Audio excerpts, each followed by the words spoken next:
മുഖ്യമന്ത്രി കൊലക്കേസിൽ പ്രതിസ്ഥാനത്തു നിന്നും വിചാരണയിൽ തലനാരിഴയ്ക്ക് രക്ഷപ്പെട്ട ഒരാൾ കേരള മുഖ്യമന്ത്രിയായതും 10 കൊല്ലം ഭരിച്ചതും ഇനി ചരിത്രം.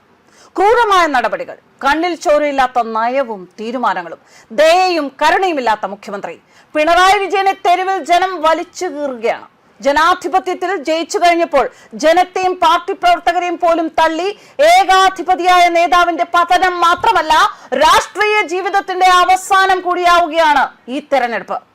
മലയാളികൾക്ക് സ്വാതന്ത്ര്യം കിട്ടുന്ന ദിനമാണെന്ന്. ഇനി നമുക്ക് മുഖ്യമന്ത്രിയെ വിമർശിക്കാം. അധികാരവും കിരീടവും ചെങ്കോലും എല്ലാം വെച്ച് രാജാവിനെ പോലെ നാടുവാണ ഒരാളെ ജനം അടിച്ചിറക്കിയിരിക്കുന്നു. ജനത്തിന്റെ വോട്ടിംഗ് ശക്തിയിൽ അടിച്ചു പുറത്താക്കിയിരിക്കുന്നു. ശരിക്കും പറഞ്ഞാൽ ജനം ചവിട്ടി പുറത്താക്കുകയാണ് ചെയ്തത്.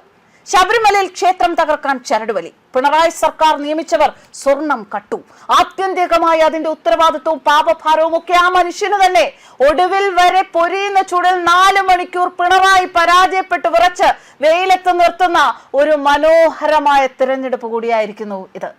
ഓർക്കുക, വിമർശിക്കുന്നവരെ ജയിലിലിടുക, കേസെടുക്കുക, വിമർശിച്ച് പാട്ടുപാടിയാൽ കേസെടുക്കുക, അവരുടെ ഫേസ്ബുക്ക് പേജ് പൂട്ടിക്കുക. പോലീസിലെ ഇദ്ദേഹത്തിന്റെ ഏറാൻ മോളികൾ ഇനി എന്ത് ചെയ്യും?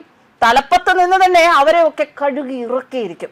തന്റെ കേരള യാത്രയിൽ ചെടിച്ചട്ടി എടുത്ത് കോൺഗ്രസുകാരുടെ തലക്കടിച്ചിട്ട് അതിനെ രക്ഷാപ്രവർത്തനം എന്ന് വിളിച്ച ഏറ്റവും ക്രൂരതയാർന്ന പിണറായിയുടെ രൂപം കേരളം മറക്കില്ല.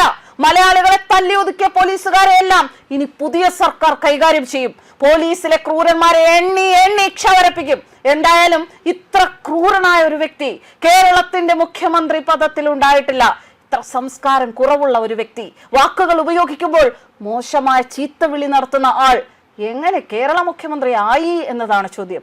തീർന്നില്ല. അടിക്കടി വിദേശയാത്രകൾ, ദുരൂഹമായ ഗൾഫ് യാത്രകൾ, മകന്റെ ഗൾഫ് ബിസിനസ്സുകൾ, അമേരിക്കൻ യാത്രകൾ, അമേരിക്കയിലെ താമസം, ഇതൊക്കെ ദുരൂഹമാണ്. എന്തായാലും പിണറായിയുടെ മറ്റൊരു ചങ്കും ക്ഷേത്രവിരോധിയുമായ MK സ്റ്റാലിനെയും തമിഴ്നാട്ടിൽ നിന്നും ജനം വാരിയെടുത്ത് തോട്ടിലിട്ടു എന്ന് തന്നെ പറയാം.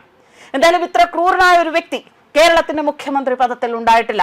ഇത്ര സംസ്കാരം കുറവുള്ള ഒരു വ്യക്തി, വാക്കുകൾ ഉപയോഗിക്കുമ്പോൾ മോശമായ ചീത്തവിളി, പദപ്രയോഗങ്ങൾ ഒക്കെ നടത്തുന്ന ആൾ എങ്ങനെ കേരള മുഖ്യമന്ത്രി ആയി എന്നതാണ് ചോദ്യം.